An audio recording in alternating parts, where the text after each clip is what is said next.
I'm Brittany. And I'm Julie. And together we're the mother-daughter duo of Stitches of Love.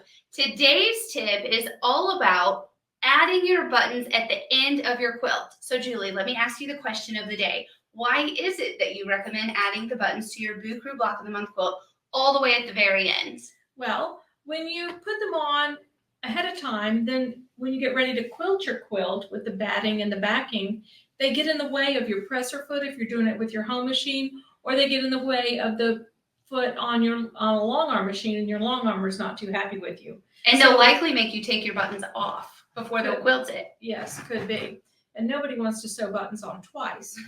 So if you look at this quilt, we have little eyeball buttons here. This is our Boo Crew quilt.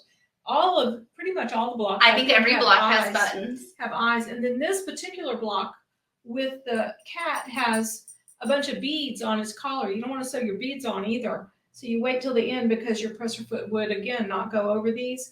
Or like a big fat button on the end. This is a giant 1-inch button with 2 smaller buttons. The height of that is probably at least a 1/4 inch up.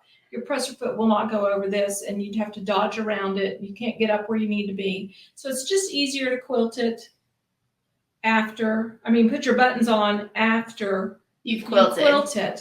And when you put your buttons on, if you can't see them once you've sewed them on, I don't think. Magic. And then when you put it on, you can bury your thread into the batting and snip it off, and they look really nice and professional, and all is well with the world. Awesome. So thanks for sharing this great tip, Mom, on the welcome. Boo Crew Block of the Month. And you can also apply this tip to any quilt that you're creating. Mm-hmm. And if you're looking for a new fun project like the Boo Crew Block of the Month, visit stitchesoflovequilting.com.